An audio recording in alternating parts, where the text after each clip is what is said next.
Hey, today we're going to be talking about double pointed Dresdens. It doesn't have that center part in the middle, you just leave it free and then point it just the way you do on the ends. And I've got a video tutorial about how to do that. So here is the ruler for the Dresdens that I'm working with. And this ruler is used in many of my quilt patterns that feature Dresdens. And if you have never cut, these are called blades. And if you've never cut a blade with a Dresden ruler, I have a video tutorial just for that. So I will link to it in this post. When using this ruler, the Dresden plates always have 20 blades. And I like my Dresdens in 2 colors, so I'll have 10 of these in each of the colorways. I'm assuming that you are already familiar with how to make Dresden plates. I have an entire series on my blog about making Dresden plates, so some of these things I won't repeat.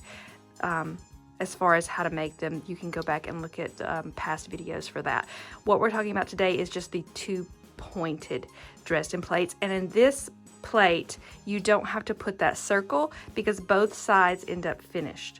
All right, so what we're going to do is take all the blades to the sewing machine, and we're going to put right sides together like this. You're going to send it through the sewing machine with the fold going in, and you'll sew a 1/4 inch from this edge, and you want to do that for all 20. All right, so this is one of those parts that's going to take a while.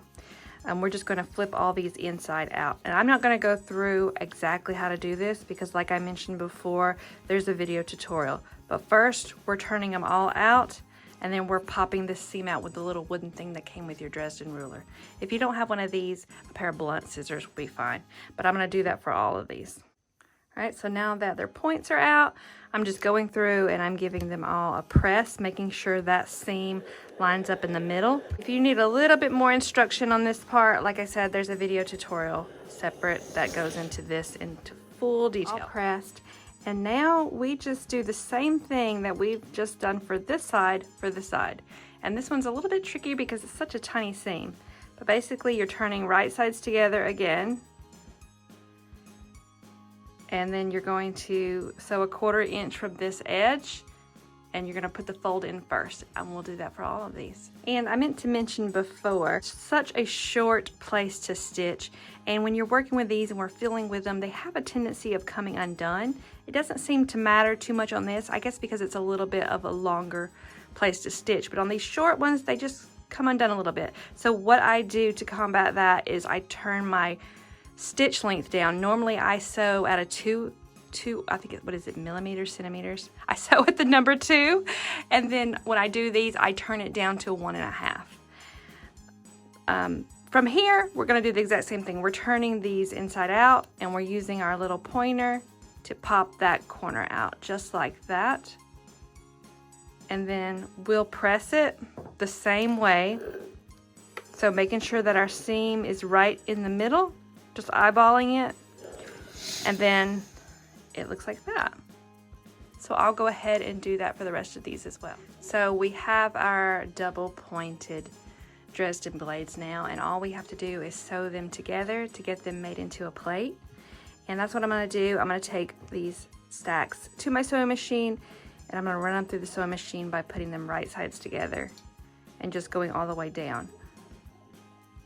So we'll put it like there, and then we'll just sew right across this edge here, and we'll do that for all of them, and we'll keep sewing them together until they're in a full plate. So let me go do that. So here's what it looks like, and look at that. So cool. All right, but we do need to press it, so we'll turn it to the back, and you'll just come in at one of the blades, giving it a little bit of a light tug, just so that you can make sure that you don't press a fold down into your plate. And then we're just going to go around and we're going to get all these seams tugging as we go. And like I said, I'm just doing a very gentle tug here.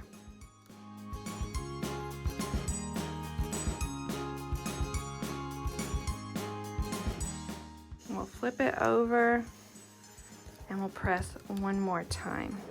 Obviously, one of the benefits of doing it this way, even though I feel like it's extra work, is that you don't have to go and make a circle for your Dresden plate. But it's also really cool for blocks that have something going on inside of here. And let me show you what I mean. Okay, So here is a really big block, and if you're curious, I'm making my morning sun quilt. That should come out in the next little bit. It's a remake of an older pattern of mine. And when I've got a half square triangles as my background, and I put a Dresden with a hole in the middle on it, you get this really cool look right here. And I really like that. So we've still got to top stitch this down, and with these seams, it's really easy for me to know where my center is. So I'm just gonna get my plate lined up nicely, and then I'm gonna pin down like normal.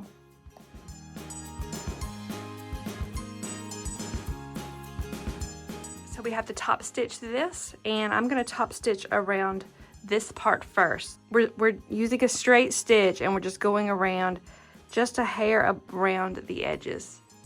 I'm gonna go do this first, and then I'll do the outer edges. All right, so that is what that top stitching looks like. You're just trying to be consistent. Don't expect perfection, because mine is definitely not perfect, but you try. I like to use a micro quilter in silver for my top stitching because it's a 100 weight thread, so it's really tiny, and it just kind of blends away. If you used a 50 weight right here, it would just really show up real bad. So I try to make it blend away. And when I get the quilting in, it'll probably be even less noticeable. All right, so that is how you make a double pointed Dresden plate.